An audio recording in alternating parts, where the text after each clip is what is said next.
Third grade ELA text set, author's point of view. Every day, people fill their cars with gasoline. The author thinks that's a problem. Why do you think? What do you think? So the title is, What's So Bad About Gasoline? Fossil Fuels and What They Do. The author is Annie Rockwell, illustrated by Paul Measle. What do you see in the picture?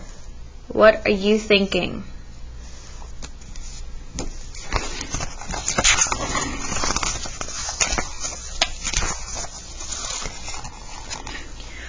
We go to the gas station, fill up the tanks of our cars, and we're ready to go anywhere, everywhere. And big cars, small cars, all kinds of cars. Gasoline is what makes cars go.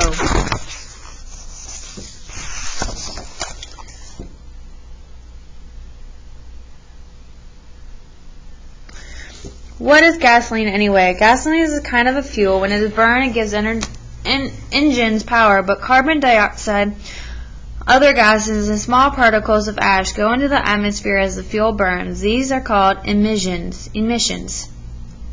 Carbon dioxide is a gas that traps heat above the Earth's atmosphere. Too much carbon dioxide in the atmosphere makes the Earth warmer than it should be. We call this global warming. Every year, more and more people all over the world drive cars, and every year the Earth grows warmer. Gasoline is made from petroleum, which is a fossil fuel. Fossils are what remain of plants and animals that lived millions of years or billions of years ago. Maybe you've seen some in stone. You can't see the ones that make petroleum, for they are too tiny, but they are there. Long ago, tiny plants and animals lived in oceans that covered much of the earth. When these plants and animals died, they drifted down to the ocean floor. As millions of years passed, they become covered with sand. As more than time passed, the sand turned to rock.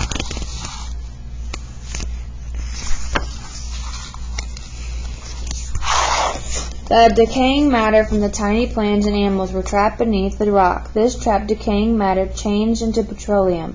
Some of the oceans dried up and left huge petroleum deposits deep underground. Some petroleum remained under the water of the ocean. These deposits under land or sea are where we get petroleum or crude oil to make gasoline. Are they drilling in the desert? Yes, there used to be an ocean there. That's on the water. Yep, it's as big as a city block. Wow. So on these first pages, the author gives us a lot of information about gasoline and where it comes from. What have you learned so far about gasoline that you did not know before? People knew about petroleum long ago. There's more in the Middle East than anywhere else in the world. In the sandy deserts of those lands, people sometimes found sand that was moist and oily. Petroleum seeps up through the ground. They used this oily material to waterproof boats, to preserve mummies, or to rub on their dry skin. They never tried to dig up more because they didn't need to. They didn't use much. Petroleum is still used today to make skin lotion.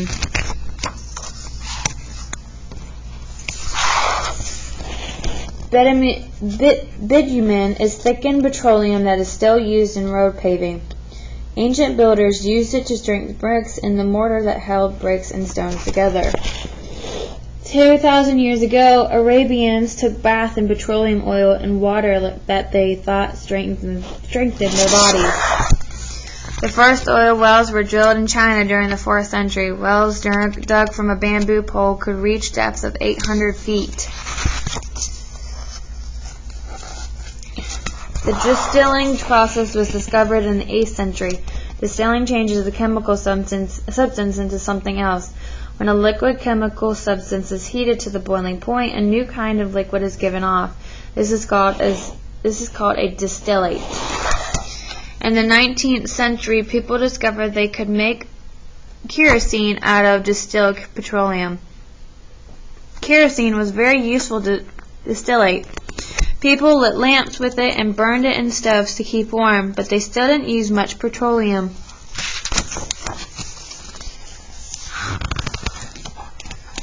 Everything changed when the automobile was invented in the late 19th century. Then petroleum became very useful. It could be distilled in gasoline, which made cars go far and fast. It worked better in car engines than kerosene did. Gasoline was cheap, and there seemed to be plenty of the crude oil needed to make it if people dug deep enough in the right places.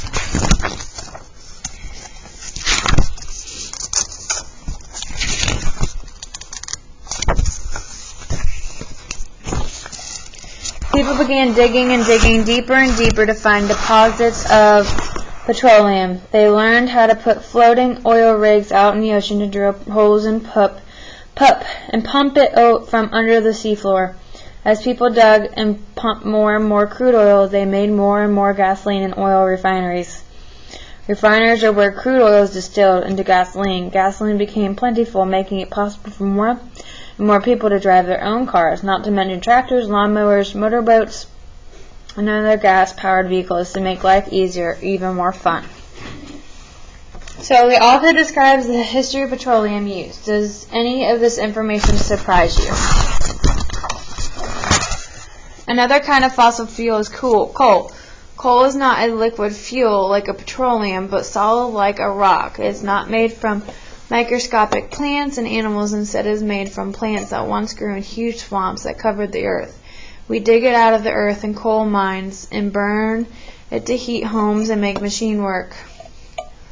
Some of these machines make the electricity we use. Some help people make things in factories.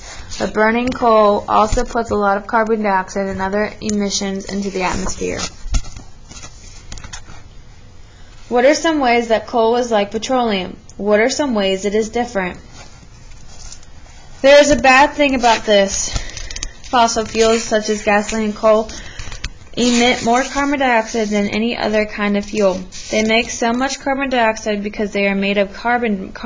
Carbon is part of every living thing. We are made of carbon. So are the plants that grow in our yards and the birds and insects that live in them.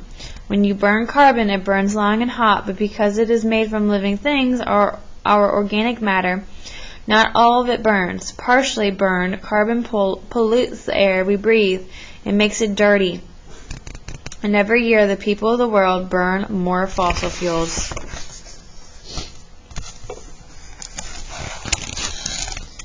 More and more carbon dioxide traps more and more heat above the Earth's atmosphere. Scientists who study the Earth and the environment now think the warmer air makes glaciers and polar ice caps melt. Sea levels rise. Shorelines and islands shrink.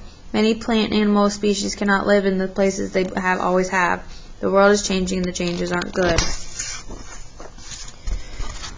One day there won't be any more petroleum. It will all be used up. When it's gone, we won't be able to make any more because it was made by nature billions of years ago. It took a long time for the prehistoric plants and animals that died to turn into coal and petroleum. If people keep using these fuels, a lot more damage will be done to all living things on the earth. For nothing does more damage to the atmosphere than burning fossil fuels. We need to find other ways to get the fuel we need. We have to find ways to use less too. And we need to find these things soon. Fortunately, there are other ways. If we're smart enough to think of them and willing to change our habits. So, think back on what we've read. The author describes the problem and suggests some possible solutions. What is the problem? What solution does she suggest? Which solution do you think makes the most sense? Why do you think that? So we can harness and store power from the sun to make machines go. We can use windmills to harness and store power from wind. We can use nuclear energy. We can capture and store energy from waves and tides in the ocean. We can even capture emissions from factory chimneys and recycle them. That way they don't go up into the atmosphere. We can make other kinds of automobile fuel from corn, wheat, soybeans, or sugarcane, or even water. These fuels do not put as much carbon dioxide into the atmosphere as gasoline does. It's important that we all figure out ways not to depend on fossil fuels, because this planet belongs to all of us. All of us need to take care of it. What ways can you think of it to help? So the final of the pages of the book provide more facts about gasoline and related internet sites. Which facts do you find most interesting? Explain why. Why do you think the author included the interesting facts? So they're talking about the oil exporters, Saudi Arabia, Russia, Norway. These people provide it. We, Japan, China, Germany, South Korea, get it. The consumers are United States, China, Japan, Russia, Germany. And this is just most common uses of 1 barrel of crude. So the most of it was used for gas of cars, heating oil and diesel fuel. 18% is other products, 10% is jet fuel, 4% is propane, and 3% is asphalt. The stuff that's on the ground, on the roads.